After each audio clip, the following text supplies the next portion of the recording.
La cloche sonne, il est 7 heures. Assisterons. On va la laisser parler parce que de toute façon, elle parle tellement fort. C'est la cloche de Sisteron qui parle. C'est la cloche d'assisteront qui parle. Donc, on est sur le Business Hour du 10 juillet 2019.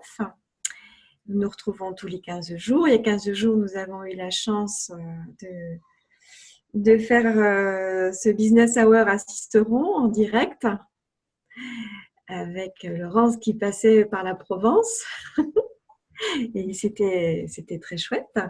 Nous avions parlé de la bienveillance pour soi. Et donc, moi, je suis Marie-Josée Maurice, psychomotricienne, relaxologue, facilitatrice de barre. Et Laurence Favier est facilitatrice certifiée, facilitatrice joie du business et Being You. Et entre-temps, d'ailleurs, j'ai eu droit à suivre 3 classes avec Laurence aussi sur le business autrement, l'aventure d'être soi et business et argent. Wow. C'était une grande aventure de faire les 3 d'un coup. Voilà. Donc Laurence, écoute, tu avais prévu de faire un call sur la création. On commence en général par le thème. Puis après, s'il y a des questions, ça peut dévier par rapport au thème, mais le thème de départ, c'est la création. Donc, qu'est-ce que tu avais en tête? Bonsoir tout le monde. Oui, c'était pour revenir sur la semaine, il y a 2 semaines, oui, c'était très intense, en pleine canicule. Bon, ça va mieux, c'est plus frais maintenant. Mais ouais, c'était des belles journées. Et c'est plus frais parce que tu es remontée. Ouais, voilà. Ensuite, il est encore chaud. Ici, il fait frais, ouais. Il y a un petit peu. Bon, voilà. Mais ça va, on respire. Et oui, on avait parlé de bienveillance pour soi au travail il y a 2 semaines. Et on avait dit, enchaînons sur la création. Voilà, ça peut faire une suite logique, si on peut dire. Et donc, l'idée, c'est de parler de création, par exemple, suivant le thème. Et puis, ensuite, de prendre des questions, de voir des expériences ou enfin, voilà, des choses qui se rapportent au sujet, et puis, ou pas d'ailleurs. Et voir ce qu'on peut en faire et comment on peut transformer ça, regarder s'il y a des limitations, des blocages, ou peu importe, enfin bref, parler autour de ça. Et la création, souvent c'est par où est-ce que je commence? Ok, je veux créer, je voudrais bien créer, mais par où commencer? Donc c'est un peu la feuille blanche aussi. Quelquefois, on est ouais, est-ce que je veux créer pour montrer que j'existe, ou est-ce que je veux créer par enthousiasme, parce que j'ai plein de projets et quelquefois, c'est aussi, oui, c'est peut-être une question de survie. Il faut que je crée quelque chose pour mon business. Il faut que je crée quelque chose absolument pour continuer à faire tourner mon activité. Donc, il peut y avoir aussi de la pression par rapport à ça. De se dire, il faut absolument créer, il faut absolument trouver quelque chose de nouveau, il faut absolument avancer, innover. Donc, ça peut être voilà, des situations un petit peu compliquées ou du moins préoccupantes. Et en même temps, voilà, si on a plein d'idées, ça peut être quelque chose où il y a toutes les idées qui se bousculent, et puis peut-être mettre de l'ordre dedans, ou un petit peu comment trier, ou voir ce qui est prêt à être créé maintenant, voilà, poser des questions autour de ça. Donc, par rapport à la méthode Access Consciousness dont je m'inspire beaucoup, un des outils principaux, c'est de poser des questions, justement, pas rester dans la conclusion ou dans la définition des choses. Et ne serait-ce que rien que poser la question, qu'est-ce que je pourrais créer aujourd'hui qui pourrait, par exemple, changer le déroulement de mon business ou expanser mon business. Voilà, ça peut être une question comme ça qui permet d'ouvrir un peu des choses et d'avoir des prises de conscience sur ce qui ce qu'on pourrait réellement créer. Et puis, sortir un peu de la feuille blanche et puis de la complication que ça peut être de la complication ou de la charge ou de la lourdeur que ça peut être de créer. Donc, est-ce que vous avez ou est-ce que vous vivez des situations comme ça où vous devez absolument créer, quelle que soit la situation, vous devez avancer tout le temps? Est-ce qu'il y a déjà des commentaires par rapport à ça? Moi, je veux bien dire quelque chose. Alors, c'est plus vraiment ma situation d'aujourd'hui, mais malgré tout, ça l'a été pendant longtemps. C'est que quand j'ai vraiment besoin de créer parce que y a besoin de rentrer de l'argent ou quoi, là, il n'y a plus rien qui se passe. C'est mode silence, il n'y a plus rien qui bouge. Il y a des personnes qui, au contraire, ça les stimule. Moi, ça me bloque totalement. Ça, c'est une chose. Et là, aujourd'hui, ma situation est un peu différente, où j'ai des rentrées régulières, donc j'ai moins cet état de stress. J'ai l'impression que je suis tout le temps en train de faire plein de choses, et de partir un peu dans tous les sens. Il y a beaucoup de choses qui m'enthousiasment. Et des fois, je me dis, bon, je vais où là? Je fais quoi là? Qu'est-ce que c'est la première chose à faire? Voilà. Voilà, j'ai l'impression d'être un peu brouillon des fois. Oui. Un beau jugement de soi-même. Il y a ça aussi par rapport au jugement qu'on a sur les choses, sur soi-même, sur ce qu'on fait pas, ce qu'on devrait faire, ce qu'on n'a pas fait. Voilà, donc ça déjà, c'est vrai que ça peut ramener une pression supplémentaire. Et le fait, oui, d'avoir cette obligation de créer peut, comme tu disais, Elisabeth, te couper court à toutes les idées, toutes les initiatives ou toutes les inventions qu'on pourrait avoir ou toute la créativité qu'on pourrait avoir peut se stopper justement parce qu'on se met la pression, parce qu'il faut absolument avoir quelque chose, je ne sais pas, tous les mois ou tous les 6 mois, enfin après ça dépend de la taille des projets. Et ça peut être aussi quelque chose qui est source de stress aussi, d'être dans cette situation-là. Et alors, comment sortir de là? Quelle question poser? Déjà, c'est de se dire, peut-être il faut que j'aille faire une balade en extérieur, faire quelque chose qui va me ressourcer et qui va me permettre de lâcher prise aussi sur cette obligation de créer, sur cette obligation qu'on peut avoir pour avoir une rentrée d'argent, pour avoir un client, pour avoir quelque chose qui bouge dans notre business. Et il y a les Bowman, Shutitsa et Steven Bowman, je ne sais pas si vous connaissez, donc qui utilisent aussi les outils d'Access Consciousness et qui en même temps sont aussi dans la bienveillance, dans la prospérité consciente, des choses comme ça. Et une des questions qu'ils posent, c'est est-ce que je suis en train de créer vraiment ou est-ce que je suis en train de prouver que je peux créer? Et de se poser cette question-là, ça peut permettre aussi de se dire est-ce que vraiment je fais ça en réaction à quelque chose ou est-ce que je le fais pour le fun, pour le plaisir, parce que je sais que je vais avoir un super résultat. Enfin, voilà, il y a aussi ce côté-là de est-ce que je crée pour moi ou pour le fun ou est-ce que je crée pour prouver que j'existe, pour prouver que j'en suis capable, pour prouver aux autres que moi aussi je peux faire quelque chose. Donc il y a aussi des interactions ou des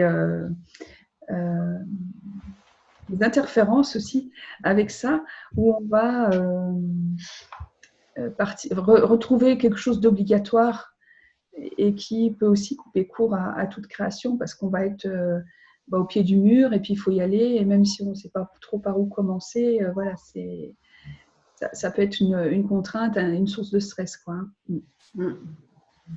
Et puis Isabelle qui écrit, oui, dans le faire aussi, c'est-à-dire il faut absolument faire quelque chose, il faut produire, il faut toujours être dans l'activité.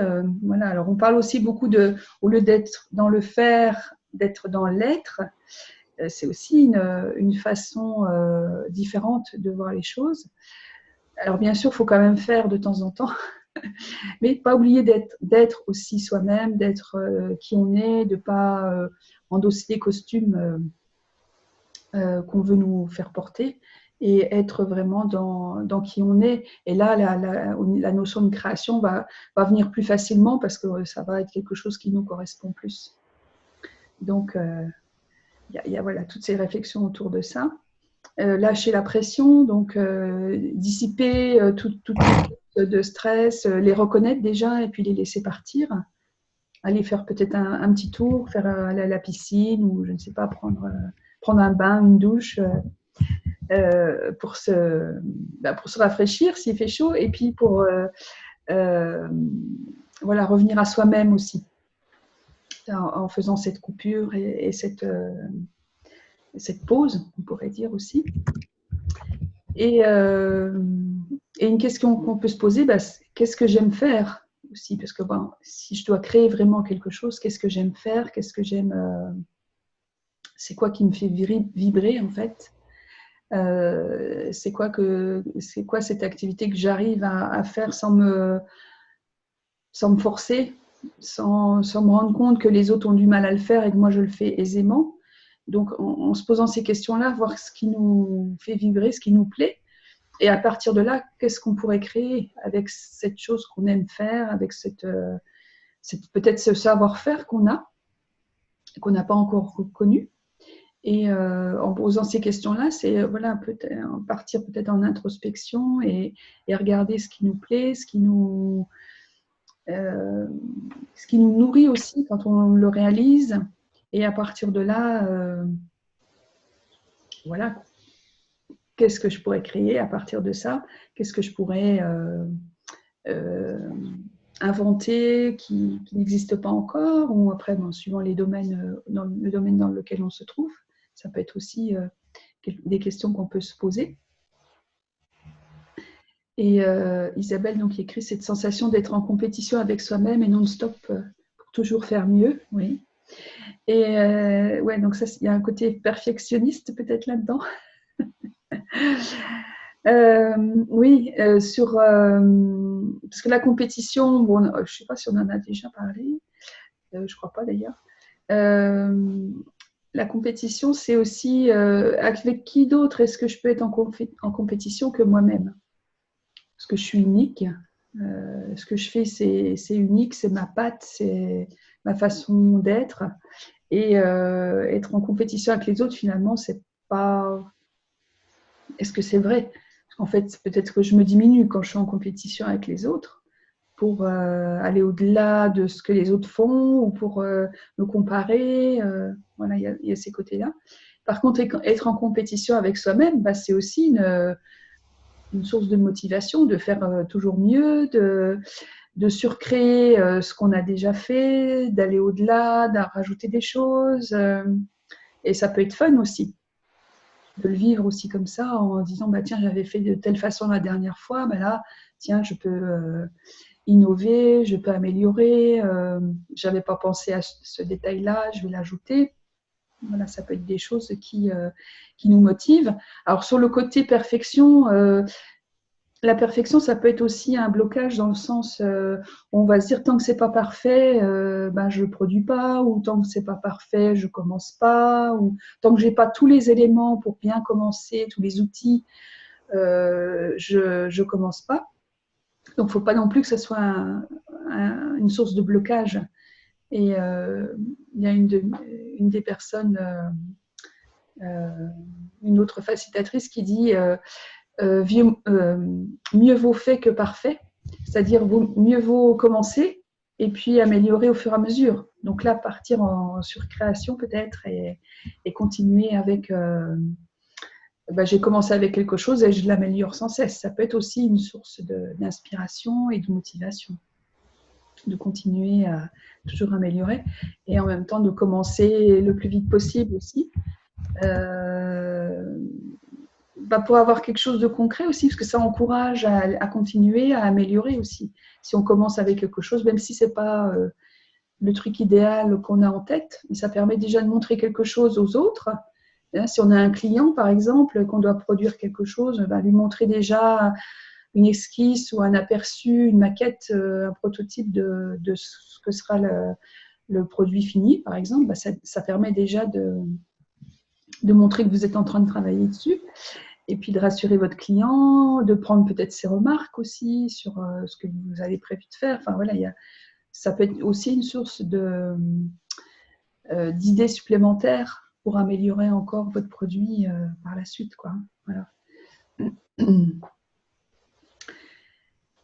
Marie-Josée, comment associer création non-stop et pause? Oui. C'est vrai que quand on est si on a une idée au top et puis que c'est vraiment le super truc, on est super motivé, là on va plus manger, on va plus boire, on va plus dormir parce qu'on aura envie de terminer et vraiment de voir ce que ça donne. Et pourquoi pas, hein, si c'est quelque chose, comme il y a les peintres par exemple qui passent une nuit blanche à finir leur tableau parce qu'ils ont l'inspiration qui vient. Et pourquoi pas? Pourquoi est-ce qu'il faut faire 9h, 17h en caricaturant? Pas forcément. Et par contre, si le besoin se fait sentir d'avoir une pause, bien sûr la prendre et sortir du mode faire aussi. Le fait d'aller se détendre, d'aller prendre un café, d'aller faire un petit tour, ça va peut-être nourrir le projet et amener d'autres idées ou se faire activer les barres aussi. Ça peut être aussi quelque chose qui va, même c'est peut-être perdre du temps, mais pour en gagner après, quoi. C'est ça aussi. De dire, oui.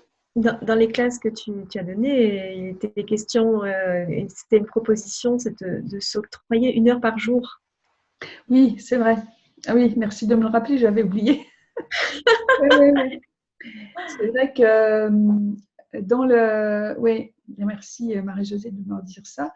C'est que l'idée, c'est ok, on a tous du boulot, on a tous des choses à faire, on est très occupés, etc. Et de prendre 1 heure par jour pour faire quelque chose qui nous plaît, qui nous nourrit, qui nous fait plaisir, qui nous ressource, qui va nous permettre de nous concentrer sur quelque chose et d'oublier tout le reste.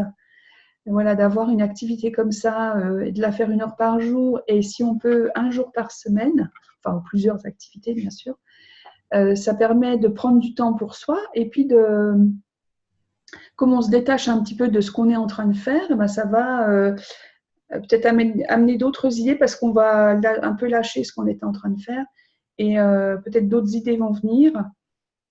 Et quand on va reprendre notre activité, déjà on aura un regard nouveau sur ce qu'on avait fait, ce qui va permettre peut-être d'amener des modifications, des améliorations, d'autres détails à changer, et on va repartir de plus belle en fait.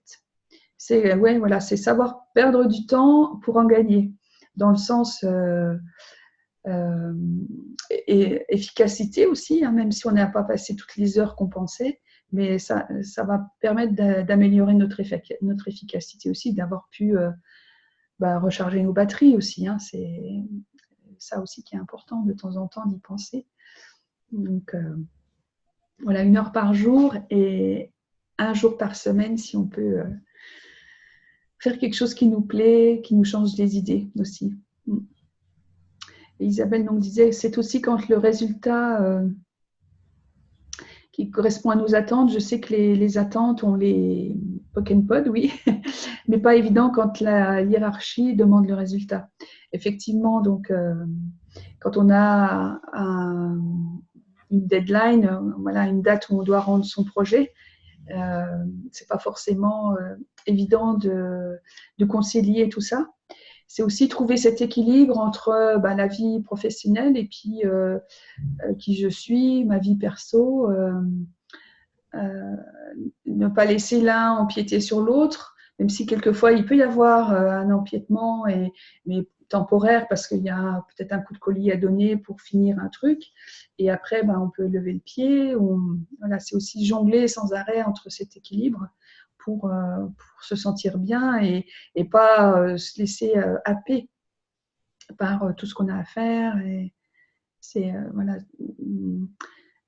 percevoir aussi peut-être des détails ou des signes qui vont montrer que là, on a peut-être un peu trop tiré sur la corde et hop, de ressortir de ça et de se dire non, là, je me mets en mode pause, par exemple, et puis je vais me ressourcer et je vais pouvoir repartir mieux après aussi. Hein. Je donnerais bien un exemple. Oui. J'ai travaillé pour une entreprise très connue dont je tairai le...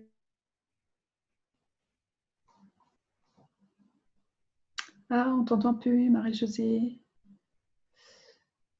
L'image est figée. Oui.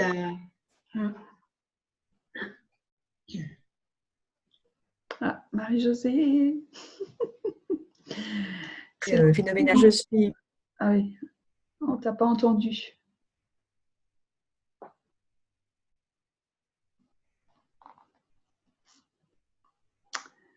Ah.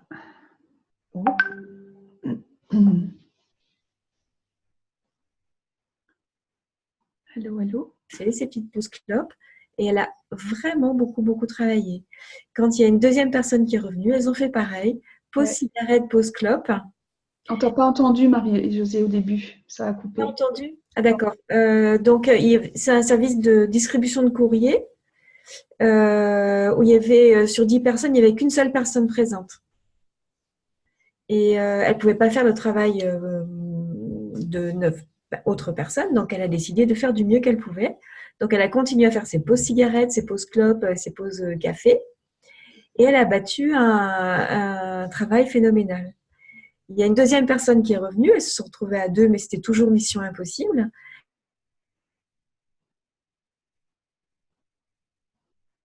Ah, c'est recoupé.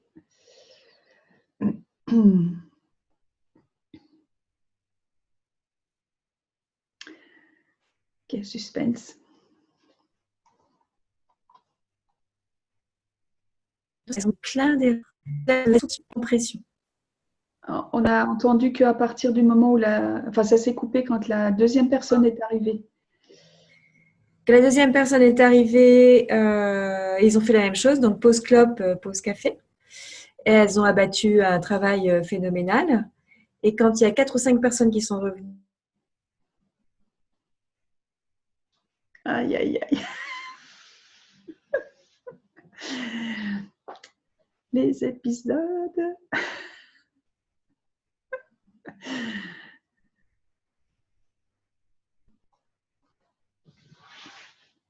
pas de pause clope, pas de pause café, rien du tout. Ça a coupé à 4 ou 5 personnes qui sont revenues. Voilà, elles ont essayé de rattraper le retard. Ouais. Et elles se sont mises à pression et elles n'ont pas réussi. Elles ont fait que des erreurs après. Donc elles en faisaient beaucoup plus à 2 tranquilles qu'à 7 à essayer de...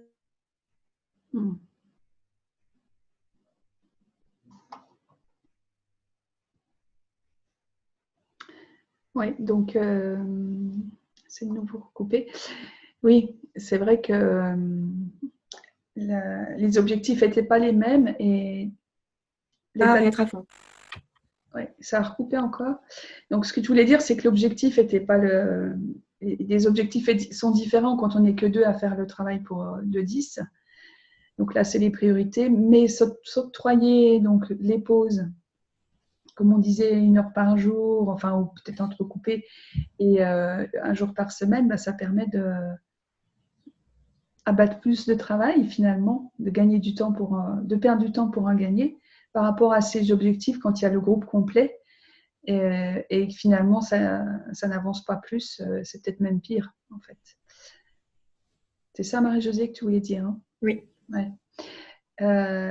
Après, par contre, le fait d'être 2 pour 10, ça peut marcher un certain temps. Après, il faut que ce soit, je pense, ponctuel. Oui, mais c'était marquant quand même. Oui, oui. Oui, c'est sûr. Et parce que pour les personnes, donner vraiment donner le meilleur d'elles-mêmes pour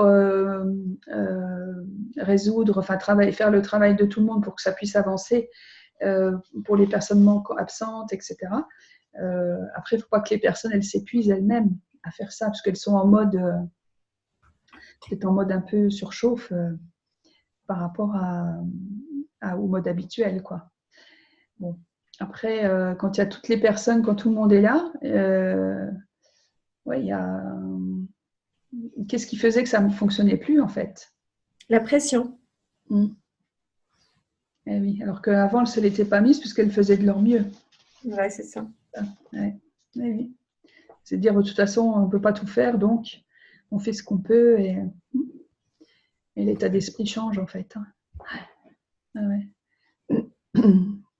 Et tout ce qui fait qu'on se met la pression, est-ce qu'on veut bien le lâcher? Oui. Le détruire et le décréer. Totalement. Oui, et puis, oui, parce que bien souvent, on se la met toute seule, tout seul, la pression. Donc, qu'est-ce qu'il faudrait pour en prendre conscience et puis se dire, OK, là, non, je peux lever un peu le pied, je peux relâcher un peu et prendre du temps pour moi et pour être plus efficace après. Ouais. Et puis, donc pour Isabelle, donc, toutes les attentes aussi. Les attentes qu'on reçoit de nos chefs, par exemple, qui attendent qu'on leur remette un dossier, qu'on leur présente un nouveau produit, une nouvelle création. Voilà, de savoir aussi relâcher la pression par rapport à ça, de dissiper, dissoudre toutes ces attentes. Les attentes qu'on a envers nous-mêmes aussi, parce qu'on se met beaucoup la pression nous-mêmes. Quelquefois, on a un délai correct, mais on va se mettre la pression parce qu'on voit ça comme quelque chose d'impossible à réaliser et on va se mettre la rate au courbouillon, comme on dit, pour tenir les délais, pour faire quelque chose d'extraordinaire, de parfait et que ce n'était pas forcément requis dans cette situation-là, quoi. Donc, c'est de regarder ça aussi et surtout de regarder les signes qui vont nous dire qu'on est un peu en surchauffe ou qu'on est un peu au-delà de nos limites, même si quelquefois se dépasser, bien sûr, c'est super, mais en même temps de regarder est-ce que je suis en train de créer ou est-ce que je suis en train de prouver quelque chose à quelqu'un d'autre. Donc, il y a ce côté-là aussi à regarder. Et puis, un autre aspect que je voulais noter, juste, voilà, on a déjà passé la demi-heure, ça va vite, c'est de n'attendre personne, parce que quelquefois, pour créer, on se dit, j'attends d'avoir ceci, d'avoir telle information, d'avoir ça, etc. N'attendez personne, surtout. Démarrez, créez, faites-le pour vous, si c'est pour vous, si c'est le moment pour vous, n'attendez personne et foncez. Foncez pour vous. Créez pour vous, avec vos idées, avec qui vous êtes. Voilà. Est-ce qu'il y a des... J'avais noté aussi créer pour aujourd'hui et pour le futur. Ça peut être aussi une façon de voir les choses. Est-ce que je crée aujourd'hui? Est-ce que c'est vraiment que pour maintenant? Ou est-ce que je peux inclure ce que j'aimerais en faire dans le futur de ce projet ou de cette création, de ce produit, peu importe. De regarder ce que ça peut être aussi pour le futur, pour préparer votre futur, le futur de votre business aussi, et de regarder peut-être c'est créer encore plus grand, puisqu'on crée pour aujourd'hui, on crée pour le business, et on crée pour le futur, pardon. Et qu'est-ce que ça pourrait apporter d'autre, apporter de plus pour vous, et votre vie, et votre business. Donc, de regarder ça aussi en même temps pour avoir quelque chose de plus global aussi. De prendre du recul sur cette création et voir ce que vous pouvez en faire, ce que vous pouvez anticiper aussi. Voilà. Est-ce qu'il y a quelques questions, remarques, commentaires?